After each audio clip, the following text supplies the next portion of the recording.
Hey, Star Wars action figure collectors, this is Darth Phoenix 619 coming at you with another review, and this time I have the Star Wars The Black Series 6-inch Darth Maul. Yes, coming back at you with another new review.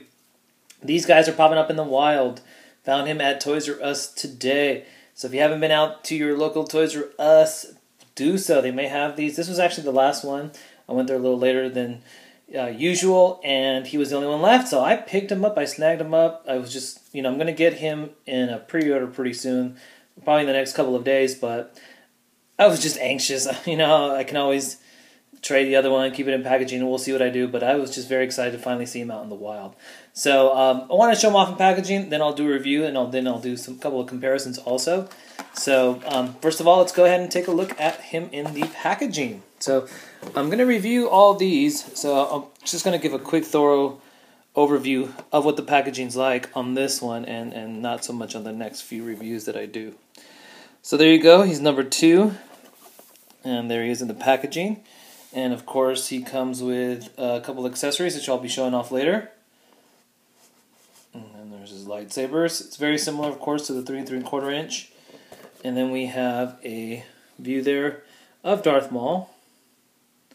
Little portrait on the back. Very similar to the 3 3/4 inch.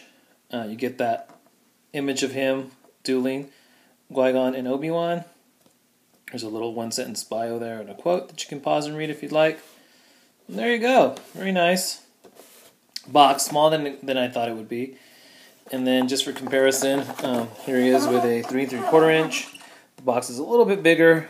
They are the same height. So nothing different there.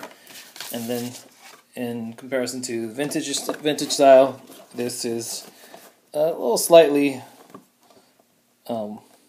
slightly wider than this. So definitely small enough that you can display him on your wall and whatnot. So let's go ahead and take him out of the packaging and see what he looks like. And here is Darth Maul out of packaging, and he is fantastic.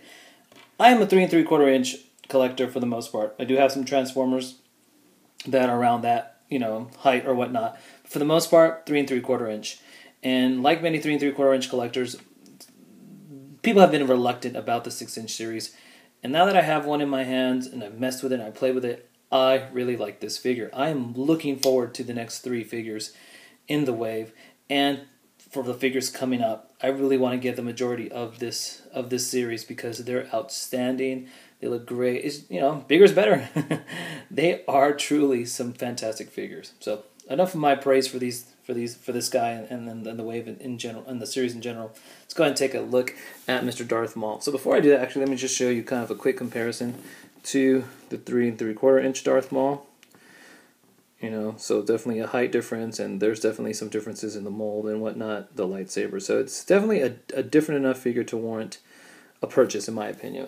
Besides the size. Okay, so I'm gonna remove his lightsaber. Okay, and kind of adjust him here, and let's go ahead and take a quick look at his facial sculpt first. So he's cool. Look at that facial sculpt. I think the face paint applications in regards to the red and the black look fantastic. Great mold, very menacing looking face. The eyes look great. The only nitpick that I have, and this is just my opinion, is that there should have been less flesh on the horns and more horn. So a little less red, a little bit more of that creamish color would have been better in my opinion. But everything else, outstanding. 9 out of 10 in regards to his head sculpt. So, and here's the back. So I think that looks just great. Okay. And then most of the figure is, of course, plastic in regards to his tunic and his robes and whatnot. And that I'm fine with that. I think the mold is perfect. I think if they had gone with more soft goods, it probably would have hindered the look of the figure. So you do get this soft goods here at the bottom part of the skirt with the soft plastic around it, and I think that looks great. It doesn't hinder leg articulation at all. So we've got the belt, which is a shinier black, and same thing with the gloves. It's a shinier black, but nothing too big. But it does you can't see a difference between the gloves and the rest of the plastic. So, but not a big deal. And there's your peg hole for the lightsaber hilt. Okay, and the joints do hide pretty well for the most part. You know, I think the most noticeable is on the legs. That's pretty much it. And the boots look great. So more of that shiny, glossy black. But we've seen that in other versions of Maul, so it's not a big deal. So yeah, he looks fantastic. I think it's a great Maul. Articulation. So take off the head. So you can see that the head is a ball joint on a hinge.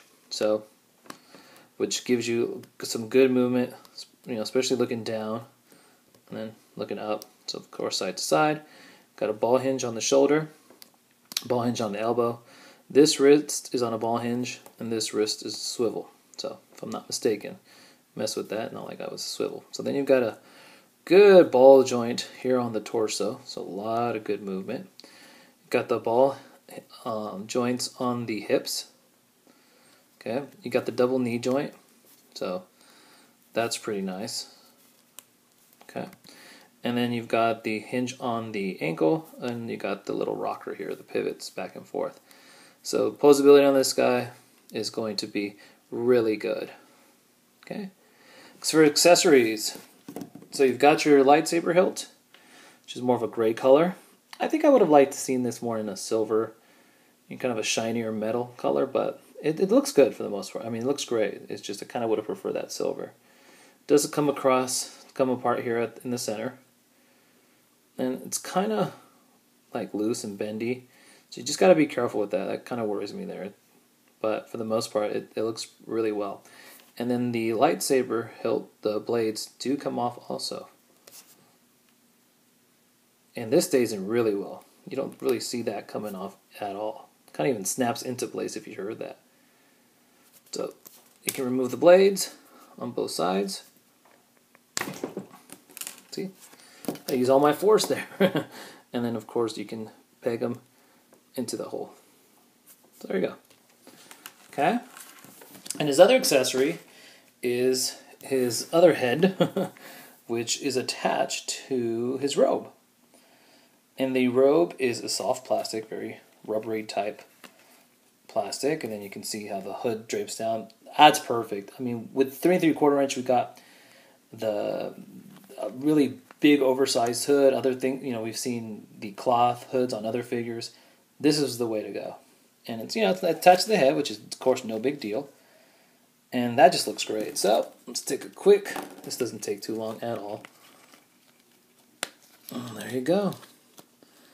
And you just kind of put his arms in there. Sorry about that. Let me get that fixed. And there he is with his hood on.